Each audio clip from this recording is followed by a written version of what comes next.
ஞானானந்தமயம் தேவம் நிர்மலஸ்படிகாகிருதிம் ஆதாரம் சர்வ வித்யானாம் ஹயக்ரீவம் பாஸ்மகே. நமஸ்காரம்.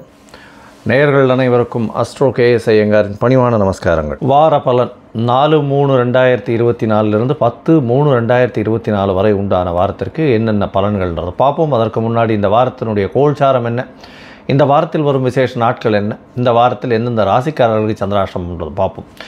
முதல்ல கோல்சாரம். இந்த வாரத்தில் காலபுருஷ தத்துவத்தின் முதல் ராசியான மேஷ ராசியில் குரு பகவான், 6ஆம் இடம்னு சொல்லக்கூடிய கன்னியில் கேது பகவான், மகரத்தில் செவ்வாய் மற்றும் சுக்கிரன், கும்பத்தில் சனி மற்றும் சூரியன், மீனத்தில் ராகு மற்றும் புதன்.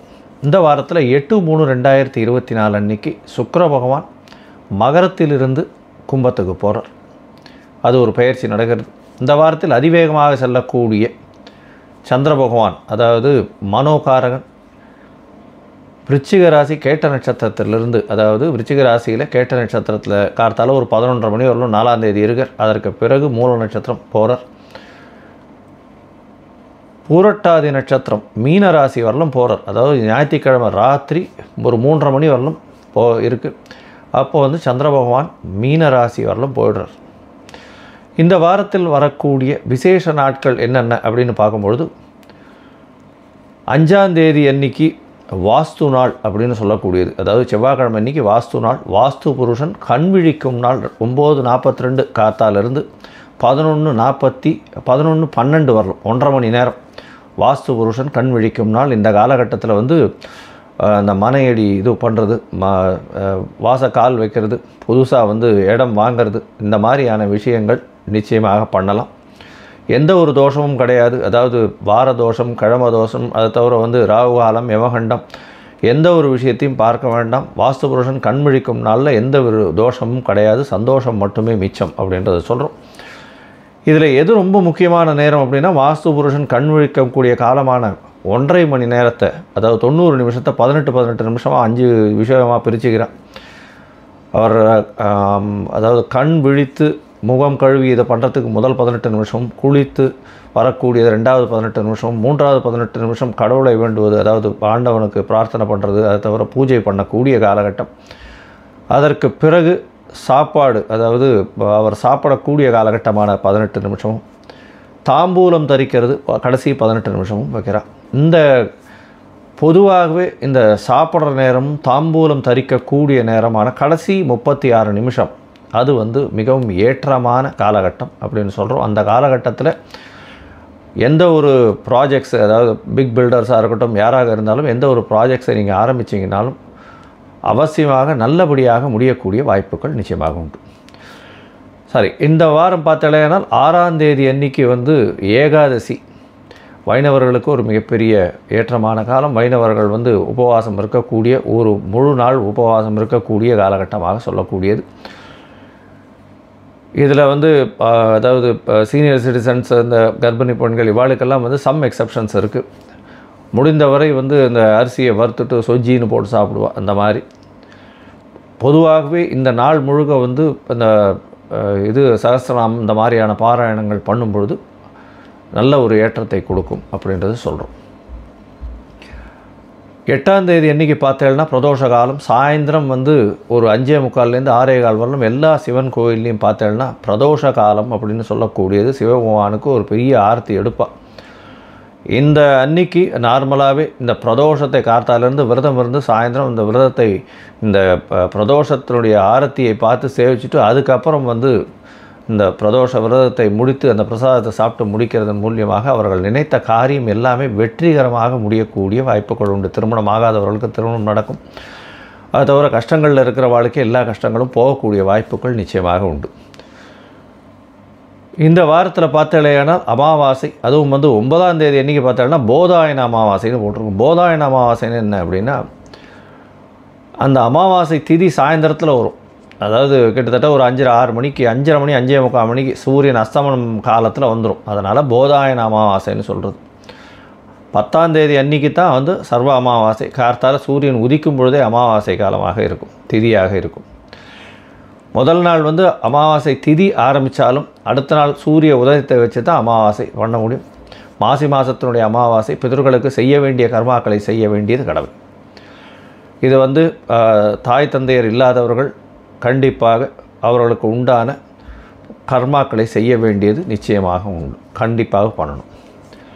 இந்த வாரத்தில் பார்த்தாலே எந்தெந்த ராசிக்காரர்களுக்கு சந்திராஷ்டமம் அப்படின்னு பார்த்தாலேயானால் மேஷம், ரிஷபம், மிதுனம், கடகம், சிம்ம ராசி வரலும் சந்திராஷ்டம காலம் போகிறது இந்த வாரத்தில். இதன் மூலியமாக சந்திர பகவான் மனோகாரகன் 8ஆம் இடத்தில் மறைந்து இருக்கக்கூடிய காலம்ன்றதுனால சந்திர பகவானுக்கு உண்டான எளிய பரிகாரம் முடிஞ்சதுன்னா பக்கத்தில் இருக்கிற கோவிலில் வந்து வெள்ளை அரளி செடி, அது வந்து ஒரு 2 செடி வாங்கி தானமாக கொடுத்து அது ஒழுங்காக நல்லபடியாக வளர்கிறதுக்கு உங்களால் முடிஞ்ச ஹெல்ப்பை பண்ணுங்க. தண்ணி பாய்ச்சறதோ, தண்ணி கொஞ்சம் டெய்லி கொண்டு போய் கொட்டிட்டு வர்றது, அந்த மாதிரியான விஷயங்கள் பண்ணிகிட்டே வாங்கும். உங்களுடைய சந்திராஷ்டமத்தின் தாக்கம் நீங்கும்.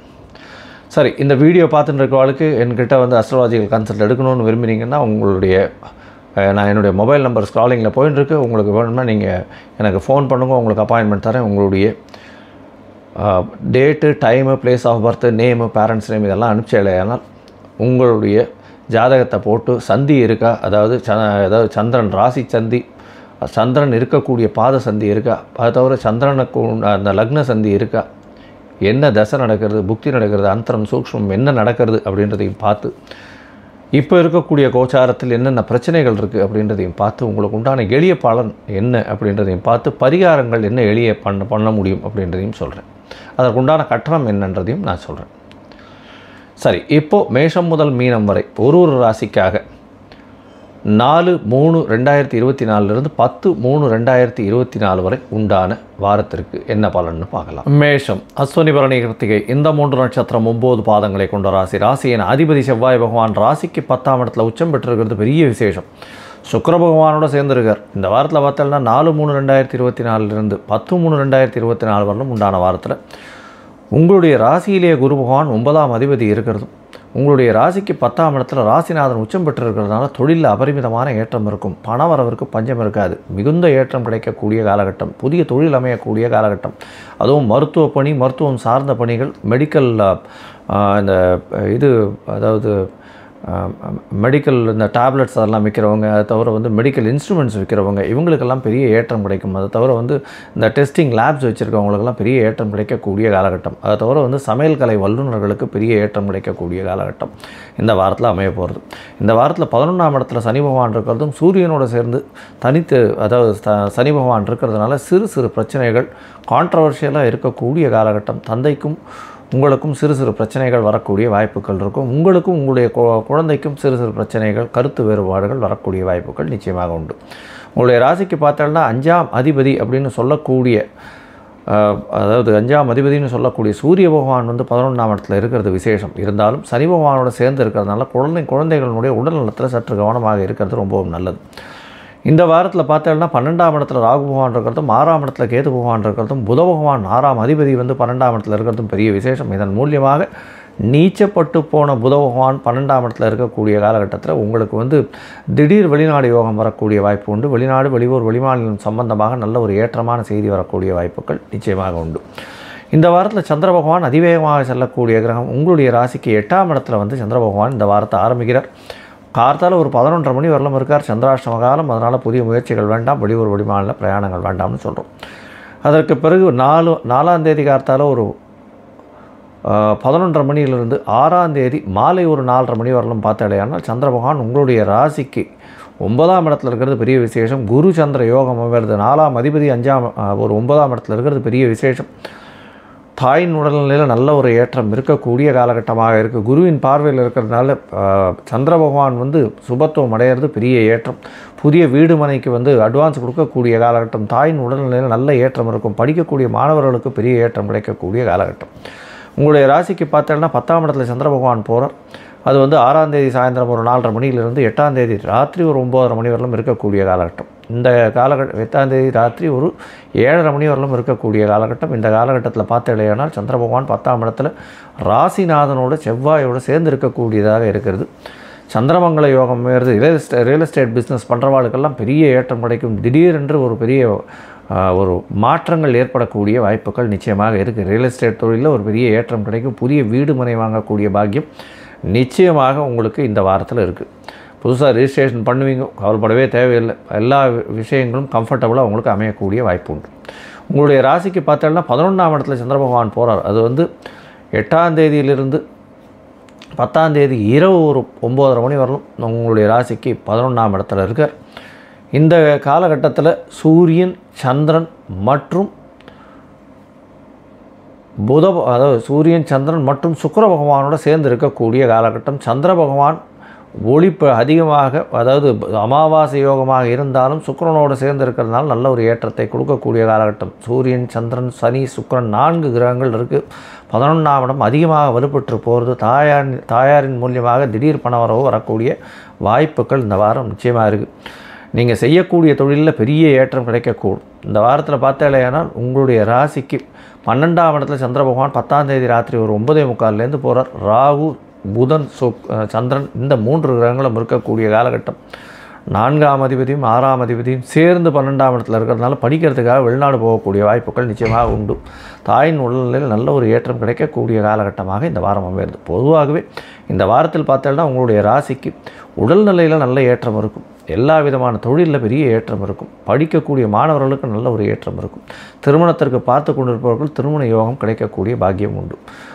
அது தவிர வந்து குழந்தை பிராப்தி ஏற்படக்கூடிய வாய்ப்புகள் உண்டு. குழந்தை பிராப்தினா சூரிய பகவான் 5ஆம் அதிபதி சனியோடு சேர்ந்து இருக்கக்கூடிய காலகட்டம்னா கொஞ்சம் ஜாகிரதையாக இருக்கிறது ரொம்பவும் நல்லது. ஏன்னா அபார்ட் ஆகக்கூடிய வாய்ப்புகள் நிச்சயமாக உண்டு. கொஞ்சம் ஜாகிரதையாக இருக்கிறது ரொம்பவும் நல்லது. மொத்தமாக இந்த வாரத்தில் பார்த்தடையானால் மேஷராசிக்காரர்களுக்கு பெரிய ஏற்றமான காலமாக இருக்குது. இந்த வாரம் வந்து உங்களுக்கு எல்லா விதமான வெற்றியும் வரக்கூடிய வாரமாக இருக்குது. அருகில் இருக்கக்கூடிய முருகன் கோயிலுக்கு போயிட்டு வாங்க, நல்ல ஒரு ஏற்றம் கிடைக்கும். வடபழனி முருகன் கோயில் போயிட்டு வர்றதன் மூலியமாக உங்களுடைய இந்த வாரம் வந்து ஒரு வெற்றிகரமான வாரமாக இருக்கும். லோகா சமஸ்தா சுகினோ பவந்து. நன்றி, நமஸ்காரம். Astro KS Iyengar YouTube channel பார்த்தமைக்கு நன்றிகள். மேலும் இது போன்ற ஆன்மீக ஜோதிஷ தகவல்கள் உங்களை வந்து அடைய astro KS Iyengar YouTube channel subscribe செய்யவும், பெல் ஐக்கானை மறக்காமல் அழுத்தவும். நன்றி, வணக்கம்.